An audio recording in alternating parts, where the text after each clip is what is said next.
My mom announced my sister's engagement after I hosted a party to share news of my promotion. When I tried to stand up, my dad sneered, "Don't you dare make a sound, or we'll kick you out, you will be alone." Suddenly my grandpa announced that I become the CEO. My parents were shocked, but I suddenly made another announcement. My name is Maud Adams. I was born into what seemed like a normal middle-class family in a quiet neighborhood. My parents, Mark and Laura Adams, were obsessed with early learning and child development. Our house was full of parenting books, and my mom was always talking about new ideas she had read. "Laura, don't you think we're overdoing it a bit?" I remember my dad asking one evening as my mom tried to teach me basic math. I was barely 4 years old. "No, Mark, these are important years for development," Mom insisted, showing him another colorful flashcard. "The books say we need to start early." Looking back, I laugh because, despite all their effort, I grew up just like any other kid. I sat up, walked, and talked right on time. Nothing extraordinary. But instead of accepting that kids develop at their own speed, my parents saw me as their first failed experiment. Everything changed when my sister, Sabrina, was born. I was 4 years old then, and our house turned into a baby genius training center. Mom had taken special courses by then, determined to do things differently with Sabrina. The difference was clear. While I had regular toys, Sabrina had learning tools. While I had picture books, she had advanced materials to boost her thinking skills. Every little milestone she reached was celebrated. She said her first words early, walked sooner than most kids, and could solve puzzles meant for older children. My grandparents, Luke and Jenna Adams, lived nearby, and their house became my safe place. They treated Sabrina and me equally, always showing us the same love. I remember sitting on Grandma Jenna's lap when I was 5 as she read stories to both of us. "Both of my granddaughters are perfect just the way they are," Grandma would say, giving us cookies. This always annoyed my mom, who would mutter about recognizing exceptional talent.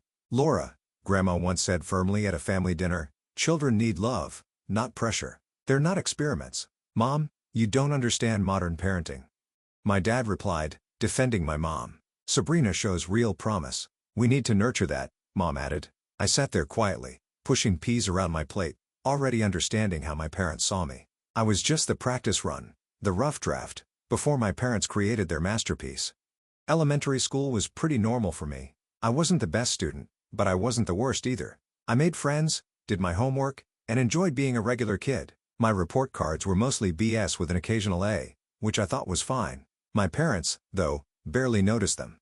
Then Sabrina started school. Unlike me, who went to the local public school, she got special treatment. "We've enrolled Sabrina in the Wellington Academy for Gifted Children," Mom announced proudly at dinner one night. They don't usually take kids so young, but they were impressed with their test scores. I almost choked on my milk. Wellington Academy was that fancy private school with a huge campus and an Olympic-sized pool. It cost more to go there than to buy a car. The spending didn't stop at tuition. Every time Sabrina complained about her schoolwork or threw a tantrum, our parents would solve it by buying her something. "I don't want to do math today," Sabrina would whine. "It's too hard." "Tell you what, sweetie," Mom would say. "If you finish your homework, we'll go to the toy store and get that new dollhouse you wanted." Sabrina quickly learned how to play this game. Soon, every little thing she did came with a reward. "If I get an A on this test, can I have a new iPad?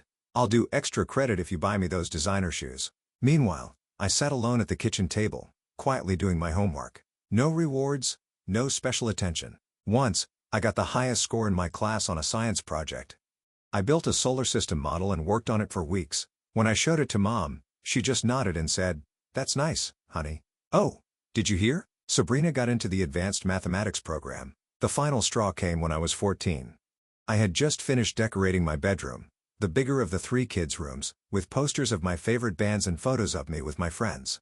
It wasn't fancy, but it was my space, my sanctuary. One evening, Sabrina stomped into the living room where our parents were watching TV. "I want Maud's room," she demanded, hands on her hips. "Mine is too small for all my stuff, and I need more space for my study area." I looked up from my book. Sure, my parents would shut down this ridiculous request. But instead, Mom and Dad exchanged glances. "You know, that makes sense," Dad said. "Sabrina does have more equipment and educational materials." "What? No?" I protested. "That's my room. I've had it since I was little." But they didn't listen. The very next day, while I was at school, they moved all my things into Sabrina's smaller room. When I got home, I found Sabrina already settled in my old room, her expensive desk sitting where my bed used to be. "This is so unfair," I shouted, tears streaming down my face. "Life isn't fair, Maud," Mom said, brushing me off. Your sister needs the space more than you do. Don't be selfish. I slammed the door to my new, smaller room and threw myself onto the bed, which barely fit in the tiny space. That night, staring at the unfamiliar ceiling, I realized something. In this house, I would always come second. When high school graduation was coming up, I spent months researching colleges, writing applications, and dreaming about my future.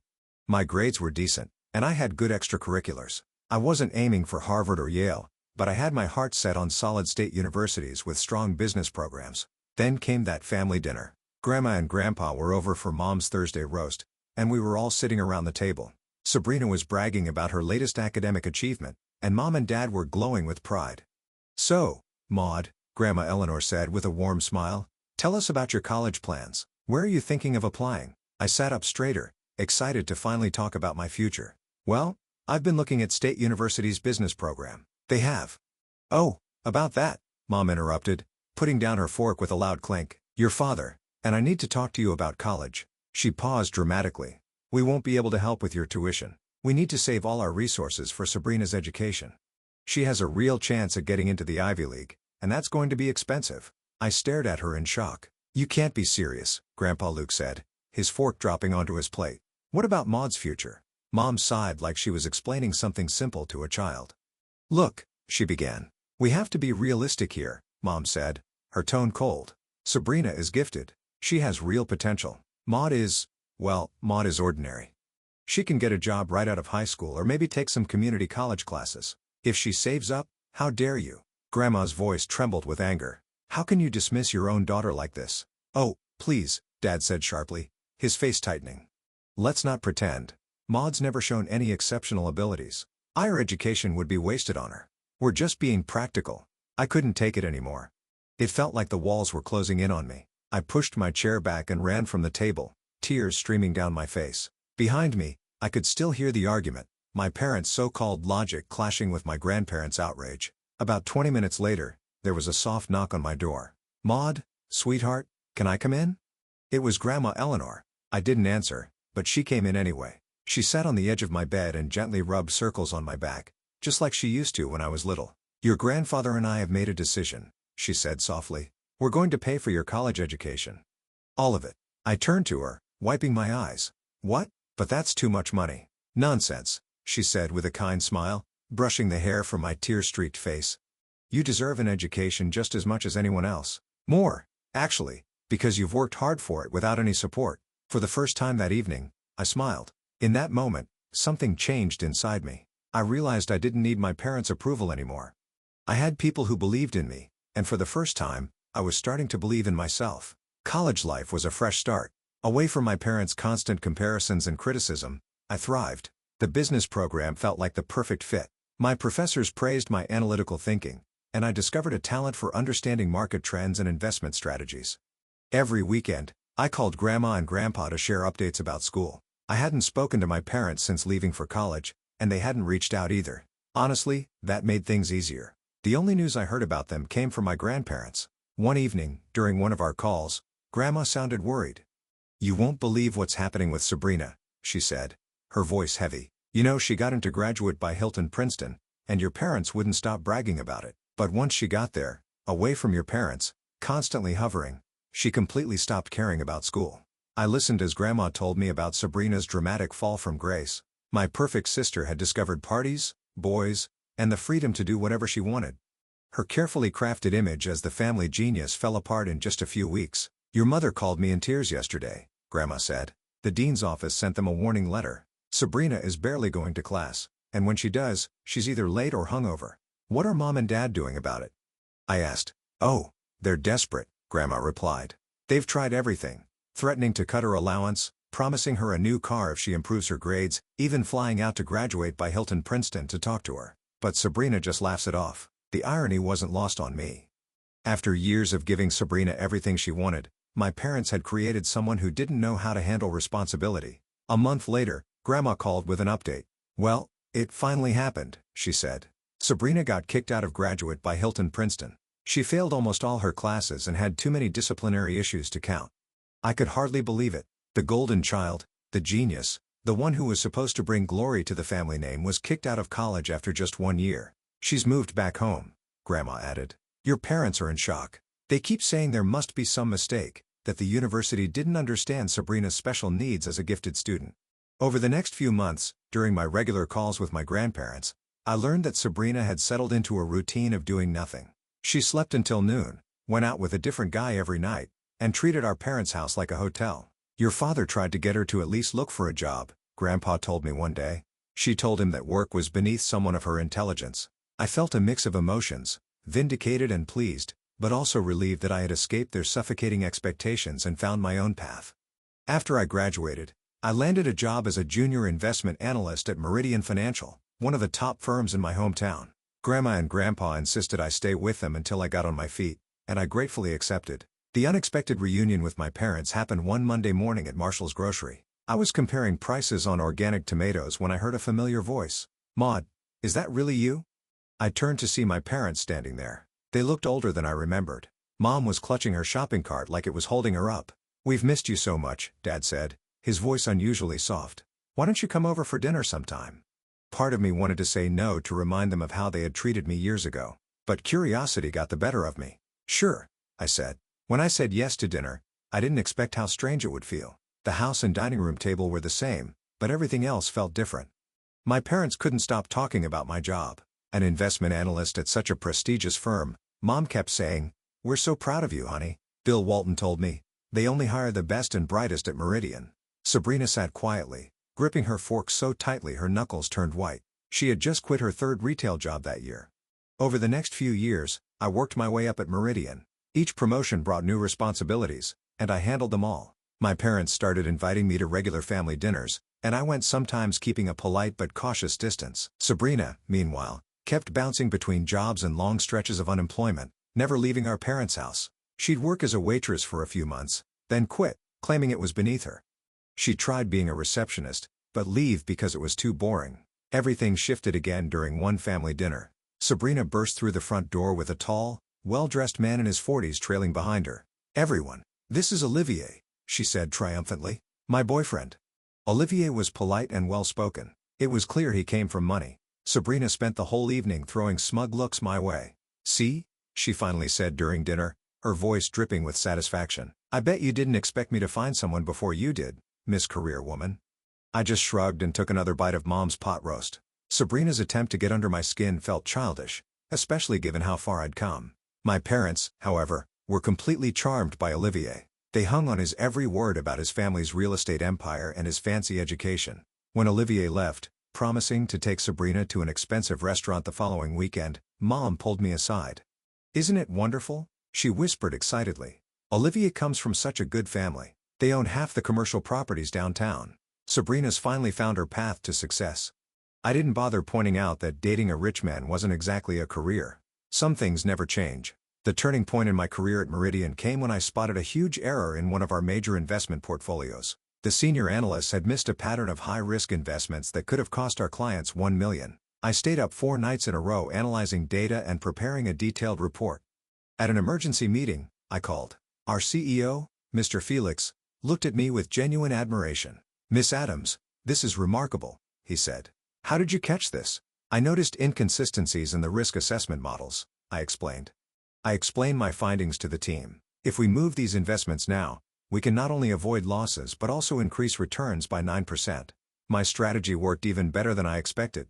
Within 7 months, the restructured portfolio showed a 12% increase in returns. Clients were thrilled, and Meridian's reputation soared. Building on that success, I developed a new investment algorithm to spot opportunities in emerging markets before our competitors. Then came the day that changed everything. I was called into the boardroom, expecting a regular meeting. "Maud," Mr. Felix began, "we're creating a new position, investment director. We want you to fill it." I almost dropped my coffee cup. Investment director? That would mean I'd oversee all investment strategies for the firm. A huge promotion, skipping several career steps. The first people I called were Grandma and Grandpa. They were overjoyed and so proud of me. At our next family dinner, I shared the news with my parents. To my surprise, they were genuinely excited. "This calls for a celebration," Mom declared. "I was thinking of reserving a private room at La Forest area," I said, mentioning an upscale downtown restaurant. "I could invite the whole family. It will be more personal, more special. I'll invite all the relatives and get catering from that wonderful place on Oak Street." Her excitement was contagious, and I agreed. Over the next week, I transferred money to her account for party expenses, and she kept me updated with phone calls. The evening started perfectly. I arrived at my parents' house in my favorite black cocktail dress, wearing a pearl necklace Grandma and Grandpa had given me for graduation. The house looked beautiful, fresh flowers everywhere, elegant table settings, and the smell of gourmet food filled the air. Family members were already mingling when I walked in. My grandparents hugged me warmly, Aunt Chelsea kissed my cheek, and Uncle Lucas patted my shoulder. Sabrina was in the living room, wearing a stunning blue designer dress with Olivier by her side in a sharp suit. Once everyone had arrived, we gathered around the large dining table. I stood up with a champagne glass in hand, ready to make my announcement. "I'd like to thank everyone for coming tonight," I began. "Oh, sweetie, let me." Mom jumped in, cutting me off mid-sentence. Her voice was full of excitement, but not for the reason I expected. I muttered as Mom stood up, beaming at the family. "We've gathered here today," she announced proudly, "to celebrate a wonderful occasion. Our beautiful Sabrina and her amazing Olivier are engaged to be married." The room erupted with gasps and cheers. Sabrina pretended to blush while holding up a massive diamond ring I hadn't noticed before. Olivier stood beside her, smiling like the perfect fiancé. I sank back into my chair, my champagne glass nearly slipping from my numb fingers. This couldn't be real.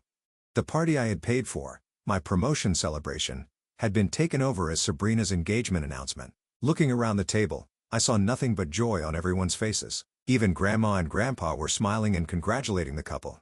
That's when it hit me. No one knew this was supposed to be my celebration. My parents had invited them to an engagement party, not a promotion party. Anger boiled inside me. I stood up abruptly, my chair scraping against the floor.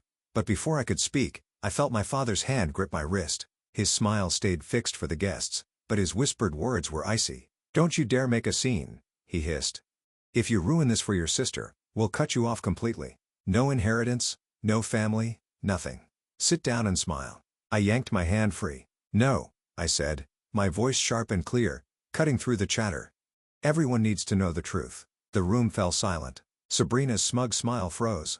"This party," I continued, my voice steady now, "was supposed to celebrate my promotion to investment director at Meridian Financial. I paid for everything, the food, the decorations, all of it. My parents took my money and turned it into an engagement party for Sabrina without telling me." Gasps and murmurs rippled through the room. Aunt Chelsea's hand flew to her mouth. "That's not true," Mom stammered, her face flushed. "Maud, stop this nonsense right now. Show them the invitation." "Aunt Chelsea," I said firmly. "What does it say?" Aunt Chelsea fumbled through her purse and pulled out the cream-colored card. She hesitated, then read aloud. "It says, 'Join us in celebrating the engagement of Sabrina Adams and Olivia Martinez.'" Olivier stood up, his face darkening. "You told me this was a family dinner where you'd announce our engagement," he said, his voice cold. "You never mentioned stealing your sister's celebration."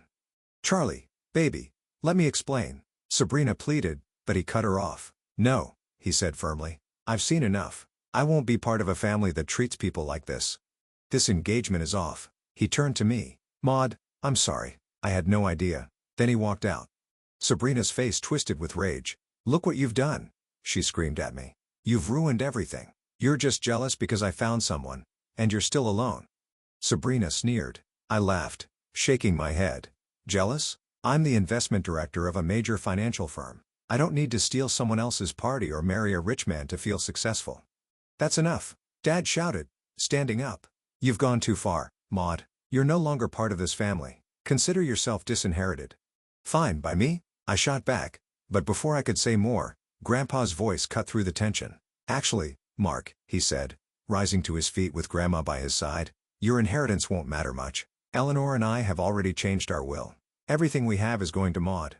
"What?" Mom gasped, her face pale. "She's the only one in this family with any integrity," Grandma said firmly. "We've watched for years as you favored Sabrina and treated Maud unfairly. No more."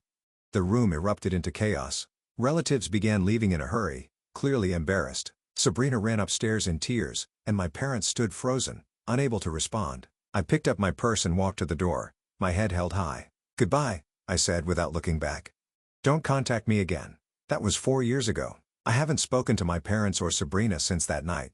From what I've heard through the grapevine, Sabrina still lives at home, bitter about losing Olivier and his money. My parents tried reaching out a couple of times, but I blocked their numbers.